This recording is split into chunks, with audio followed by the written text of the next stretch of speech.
Hai, ini Hana punya cerita. Kamu sedang mendengarkan Bila Kamu Part 2. Silakan pasang earphone-nya dulu ya. Sini, aku temanin tidur.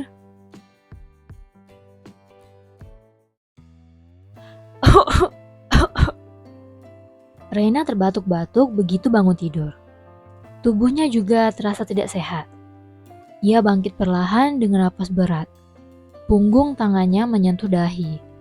Suhu tubuhnya terasa lebih hangat. Perlahan, ia turun dari tempat tidur dan masuk ke kamar mandi. Meja makan. Reina mengunyah makanannya perlahan. Ruang makan dipenuhi dengan suara Miu seperti biasa, yang bercerita tentang kejadian kemarin pada Ren dan ibunya. Seperti biasa juga, ia tidak berada di dunia mereka. Hanya orang yang menumpang makan. Selesai sarapan. Bu, aku pergi. Pamit Reina dari pintu dan melangkah keluar. Hati-hati sayang, ucap Nyonya Surugi. Bu, aku pergi, ucap Miu ceria. Ren memperhatikan Reina yang berjalan meninggalkan rumah. Apa Reina sakit? Tanyanya. Reina? Ucap Nyonya Surugi bingung. Sepertinya Reina memang seperti itu setiap hari, Kak, ucap Miu heran. Nyonya Surugi tertawa kecil dan memegang bahu putra sulungnya. Sayang, Reina bisa sedih jika mendengarmu berkata seperti itu, ucapnya. Adikmu itu memang berbeda sayang, jadi coba pahami saja ya. Ren memandang ibunya sejenak, lalu kembali memperhatikan Reina yang sudah semakin jauh. Sudahlah kak, ucap Miu. Bu, aku pergi, ucapnya dan berjalan riang meninggalkan rumah. Hati-hati sayang, ucap Nyonya Surugi. Aku pergi bu, pamit Ren dan melangkah pergi juga. Taiga menopang dagunya dengan tangan, memperhatikan coret-coret penjelasan tentang rumus fisika di papan. Kenapa seperti itu? Gumamnya sendiri. Ia mendengus sebal dan menoleh ke samping. Matanya berubah serius melihat Reina sudah menyandarkan kepala ke lipatan tangan di meja. Dahinya berkeringat. Wajah Reina sangat pucat. Juga nafasnya terasa berat ketika ia menghirup udara. Taiga memperhatikan dengan seksama. Lalu tangannya bergerak mendekati Reina. Hei, kau baik-baik saja, bisiknya. Reina menggigil. Dingin, gumamnya. Taiga mulai khawatir melihat respon Reina. Tangannya terulur ke dahi gadis itu, matanya membesar, dan langsung mengacungkan satu tangan ke udara. Pak, Surugi Reina demam tinggi. Saya akan membawanya ke ruang kesehatan, lapornya. Membuat seluruh kelas menoleh. Ia bergegas bangkit, menarik satu tangan gadis itu ke bahunya, dan mengangkat tubuh gadis itu dengan kedua tangan. Guru belum sempat mengatakan apapun saat Taiga sudah melesat pergi keluar dari kelas. Seharusnya bapak yang membawanya, gumamnya sembari menunjuk dirinya sendiri. Anak-anak di kelas juga saling berpandangan tak mengerti.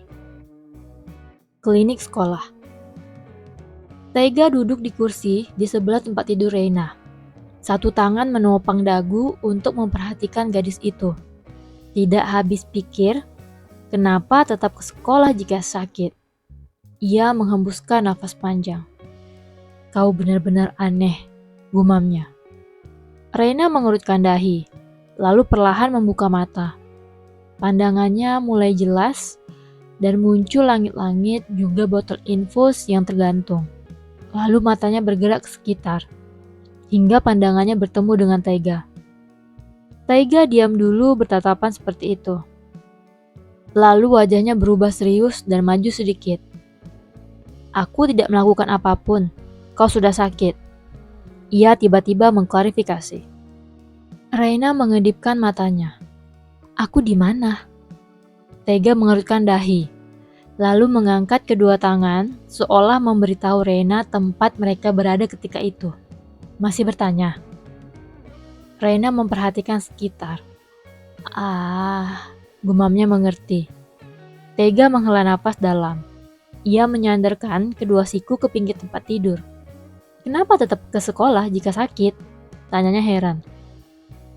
Tadi aku baik-baik saja, jawab Rena. Terdengar membela diri. Taiga mengatupkan bibirnya kesal, lalu mengangguk membenarkan. Benar, siapa yang ingin sakit? Gumamnya sarkas. Reina memperhatikan tangan kanannya. Jarum infus terpasang di sana. Ia tidak tahu klinik sekolah bisa melakukannya. Pihak sekolah akan menghubungi orang tuamu. Kok bisa pulang setelah mereka tiba? Taiga memberitahu. Reina menghela nafas dalam dan menyandarkan tangannya ke atas perut. Tidak akan ada yang datang. Nanti aku pulang setelah sudah tidak pusing. Taiga mengerutkan dahi. Kenapa kau yakin begitu? Ayahku sedang di luar negeri. Ibuku pasti ada di sanggarnya seharian. Jadi tidak akan ada yang mengangkat panggilan di rumah. Jelas Reina lagi. Taiga tidak langsung menjawab. Ia menatap gadis itu beberapa saat. Kau lapar? Mata Reina langsung berbinar. Odeng? Taiga mengerutkan dahi mendengar itu. Takoyaki? Tebak Reina lagi. Spontan Taiga menahan tawa. Hehe! Hardiknya sebal. Reina mengedipkan mata bundarnya. Tidak boleh. Taiga berusaha keras menahan senyumnya. Lalu menatap Reina tegas. Mana ada orang sakit makan odeng atau takoyaki? Reina manyun. Tapi kan perutku baik-baik saja. Ia mengelus perutnya ketika mengatakan itu. Taiga ingin kembali mengomel, tapi wajah manyun Reina malah menghipnotisnya. Gadis itu terlihat sangat menggemaskan. Ia memalingkan wajahnya sebal. Kau benar-benar aneh, gumamnya. Reina mendengar itu. Benarkah? Baru pertama kali aku mendengarnya. Taiga mendelik pada Reina. Reina memandang ke bawah dan memainkan jarinya di selimut. Taiga menghembuskan nafas panjang. Reina duduk canggung di bangku belakang mobil bersama Taiga. Pria dengan garis di alisnya mengendarai mobil dengan tenang. Hati-hati ia mendekati pria di sebelahnya. Katanya kau preman. Mobil keluargamu mewah sekali, bisiknya. Taiga menahan garis senyum dan memandang Reina. Memangnya tidak ada preman yang kaya? Reina menyipitkan mata menatap Taiga, seolah yang pria itu katakan sangat aneh. Kau sangat aneh, gumamnya. Taiga memalingkan wajah ke jendela, berusaha keras menahan garis senyum yang terus ingin terbentuk. Di depan, pria yang mengendarai mobil itu melirik kaca spion. Ia tersenyum tipis melihat ekspresi Taiga. Di depan rumah Reina. Reina memandang pria yang mengendarai mobil. Terima kasih bantuanmu, ucapnya sopan. Canggung, merasa aneh sendiri. Pria itu menoleh hati-hati pada Reina. Masih tidak percaya, gadis itu berbicara padanya. Oh, ya. Ia mengangguk sopan. Taiga kebingungan, tidak ada pamit untuknya. Ia menunjuk dirinya saat Reina mengintip ke dalam sebelum menutup pintu. Sampai besok kan Zaki? Pamit Reina dan menutup pintu. Lalu bergegas masuk ke rumah. Mulut Taiga terbuka tak percaya. Lalu berpandangan dengan pria di depan. Pria itu terkejut karena tatapan Taiga. Lalu langsung kembali memandang ke depan. Kita langsung kembali ke rumah, bos? Tanyanya. Taiga mendengus kesal. Kemana lagi? Semburnya. Lalu melipat kedua tangan di dada dan menatap ke jendela di sisinya kesal. Pria itu mengatupkan bibir dan mengendarai mobil lagi. Mobil berhenti di parkir bawah tanah. Namun Taiga tidak langsung turun. Pria di kursi kemudi mulai gugup. Matanya melirik ke spion. Kita sudah tiba, bos. Ucapnya pelan. Ryu, panggil Taiga. Pria yang dipanggil Ryu itu menegakkan tubuhnya. Ya, bos. Taiga menatap Ryu dari belakang. Lain kali, jika kau bertemu Surugi Reina, Ryu menelan ludah karena ada jeda di sana. Pura-pura tuli, tegas Taiga setengah mengancam. Ryu langsung mengangguk cepat. Mengerti, bos. Taiga mendengus, mengambil tas ransel dan membawanya keluar. Ryu menghembuskan nafas lega, pendengarannya masih aman untuk saat itu. Taiga masuk ke lift, masih menggerutu sendiri dalam hati, menekan tombol lantai 28 dan menunggu. Lift bergerak ke atas perlahan. Aku menemaninya, berbicara dengannya. Tapi apa? Ryu yang mendapatkan terima kasih, gerutunya sendiri. Dia benar-benar aneh, tambahnya. Lantai 28. Taiga keluar dari lift, berjalan menuju pintu unit 2801. Memasukkan kode pintu di kunci otomatis berbentuk kotak dan tombol karet yang keras. Lampu hijau di atasnya menyala seiring pintu yang terbuka. Ia menarik pintu dan melangkah masuk. Juga mengganti sepatu ke sandal rumah. Ia melangkah melewati foyer menuju ruang tengah. Lampu gantung menyambutnya dari langit-langit. Jendela kaca setinggi 6 meter memberikan pemandangan kota Tokyo. Juga ada tangga melingkar menuju lantai atas di ujungnya. Sudah pulang, Taiga? Tanya seorang pria awal 40-an dengan celemek dari dapur. Iya, Paman. Jawab Taiga sembari berlalu ke tangga melingkar. Ia hanya memandang sekilas seorang pria pertengahan 30 yang sedang bermain golf di sisi lain ruangan.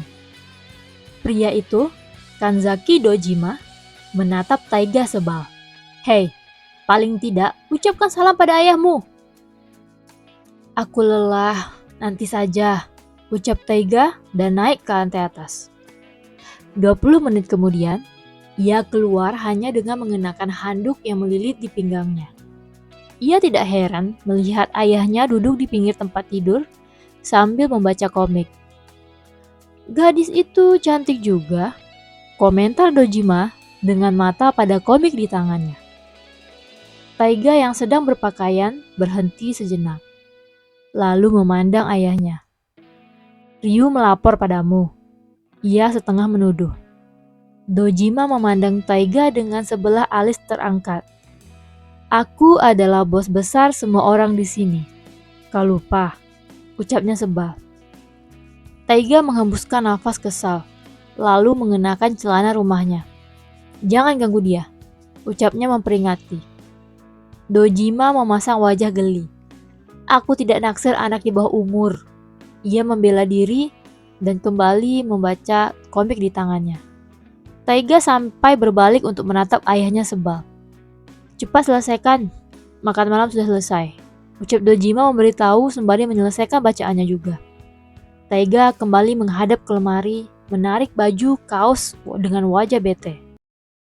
Pagi itu, Rena memperhatikan rambut panjangnya yang terkunci rapi, lalu berjalan keluar kamar. Keluarganya sudah berkumpul di sana ketika ia muncul. Selamat pagi, sapanya dan langsung duduk. Nyonya Surugi tersenyum. Selamat pagi sayang, kau terlihat cerah sekali seperti itu. Ren tersenyum lebar melihat penampilan adiknya yang sedikit berbeda hari itu. Kau tidak pernah mengikat rambutmu seperti itu? Ada apa? Tanyanya. Rena memandang kakaknya bingung. Aku sudah beberapa kali ikat rambut seperti ini, Kak. Ucapnya pelan. Ren tertegun. Oh, benarkah? Rena mengangguk membenarkan. Miu memandang Ren lucu.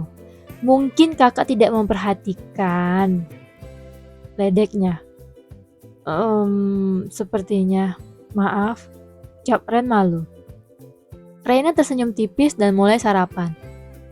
Nyonya Surugi tersenyum pada Miu. Sayang, ayah berkata akan mempercepat kepulangannya untuk menyaksikan pertunjukan baletmu, ucapnya. Miu tersenyum lebar. Benarkah? Wah, ayah memang keren, ucapnya senang. Ren memandang adiknya. Itu berarti kau harus menampilkan yang terbaik. Ayah akan menyaksikannya. Tentu saja, aku akan berlatih sangat keras, ucap Miu bersemangat. Ren dan Nyonya Surugi tertawa gemas melihat keriangan Miu. Ren tak sengaja melirik Reina dan tertegun melihat sang adik bungsu hanya memperhatikan dengan ekspresi datar. Setelah sarapan, Reina berjalan seorang diri seperti biasa meninggalkan rumah. Ren berlari kecil menghampiri adiknya itu. Reina? Reina menoleh. Kakak, ada apa? Kakak ada perlu pagi ini ke arah sekolahmu. Tidak apa-apa kan jika kakak berjalan bersamamu? Tanya Ren hati-hati. Reina mengangguk. Tentu. Ren tersenyum dan berjalan bersama adiknya. Sebenarnya ia sangat canggung untuk berduaan seperti ini dengan adik bungsunya itu. Namun ia berusaha menghilangkan kecanggungan itu. Bagaimana sekolahmu? Tanyanya. Baik, jawab Reina sembari mengangguk. Ren malah semakin canggung sekarang. Ia berusaha menemukan pembahasan lain. Lesmu? Baik juga, jawab Reina lagi. Ren mengangguk mengerti. Bibirnya membentuk senyuman karena mendapat sebuah pertanyaan yang bagus. Teman-temanmu bagaimana? Reina tampak berpikir. Tidak ada. Ren menatap adiknya bingung. Tidak ada. Reina mengangguk membenarkan. Ren berpikir sejenak. Bagaimana mungkin kau tidak punya teman? Tidak ada yang mau berteman denganku, jawab Reina jujur. Kenapa? Tanya Ren. Reina berpikir sejenak. Mungkin karena aku tidak seru, jawabnya. Ren diam dulu memikirkan ucapan adiknya. Jangan khawatir, mereka hanya belum melihat betapa serunya kau saja, ucapnya menyemangati. Reina tersenyum tipis. Mungkin. Ren mengangkul adiknya dan melangkah riang menuju halte bis. Sampai nanti kak, pamit Reina dan segera turun dari bis. Ren tersenyum dan memperhatikan adiknya turun. Dahinya berkerut, Reina menghampiri seorang pria yang sepertinya sedang menunggu adiknya itu. Ia sampai berdiri untuk memperhatikan gerak-gerik mereka ketika bis bergerak. Sementara itu, Taiga berdiri begitu melihat Reina. Kanzaki, kenapa kau di sini? Tanya Reina heran. Taiga memutar otak cepat. Hanya ingin, jawabnya asal. Matanya memperhatikan penampilan Reina. Kau terlihat sehat, komentarnya. Reina mengangguk membenarkan. Ya, pagi ini aku bangun segar dan bugar, jawabnya. Taiga nyaris tersenyum menatap ke dalam mata Reina. Ayo. Ia berbalik dan berjalan duluan. Reina bingung dia malah ditinggal. Lalu bergegas mengejar langkah besar Taiga. Hening. Taiga melirik Reina.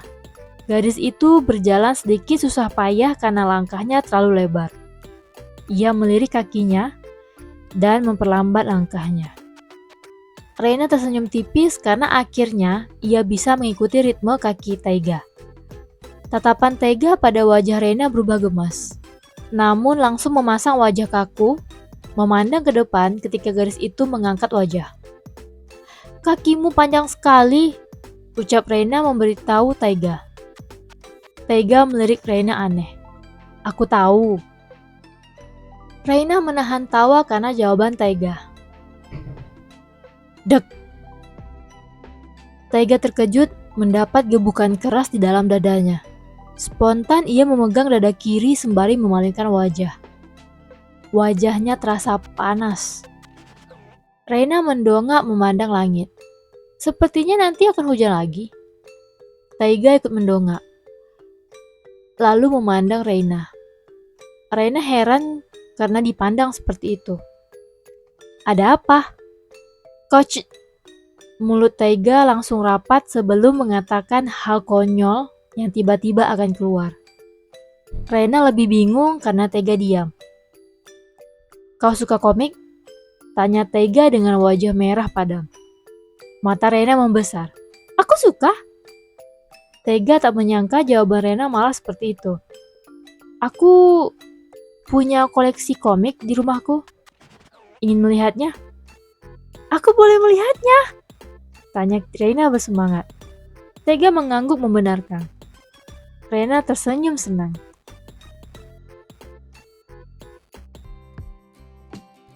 Sampai di sini dulu ya. Aku upload hari Senin dan Selasa malam. Jangan lupa like, komen, dan subscribe. Sweet dream!